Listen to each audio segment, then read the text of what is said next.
ভেচেলিমাৰী গাঁৱৰ একমাত্ৰ যাতায়াতৰ পথ এইটোৱেই। আৰু আমাৰ যিজন বিধায়ক অখিল গগৈদেৱ, তেখেতে আজি জুন মাহৰ 21 তাৰিখৰ দিনাখন ইয়াত আধাৰশিলা স্থাপন কৰিলে। কৰি তেখেতে আমাক ফোন নম্বৰ দিছিলে যে কিবা অসুবিধা হ'লে আপোনালোকক ফোন কৰিব। এতিয়া আমি ফোন কৰিলেও তেখেতে ফোন নধৰে, তেখেতৰ প্ৰিয়জনেও নধৰে।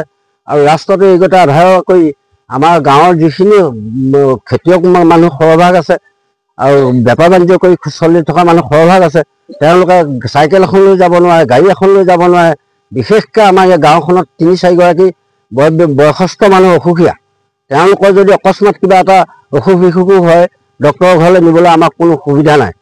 এতিয়া এই কাইলৈ পৰহিলৈ বাৰিষা পাবহি, চ'ত মাহ সোমোৱাৰ লগে লগে আমাৰ গাঁৱৰ পৰা পদূলি মুখলৈ ওলাব নোৱাৰা কৰি থৈ গুচি গ'ল।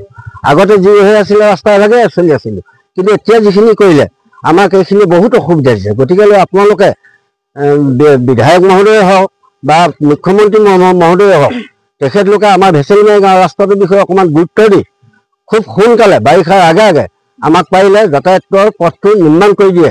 তাৰ কাৰণে আমি সমূহ ৰাইজ, মহিলা, পুৰুষ সকলোৱে গোট খাই আজি এই পথ বন্ধ কৰা হৈছে। তাকে লৈ আপোনালোকে খুব সোনকালে আমাক, যিমান পাৰে সোনকালে আমাক ৰাস্তাটো মানে সুচল কৰি দিব লাগে। আৰু ইয়াকে আমি আপোনালোকক জনাইছোঁ, খুব সোনকালে আমাক যাতে ৰাস্তাটো বনাই দিয়ে।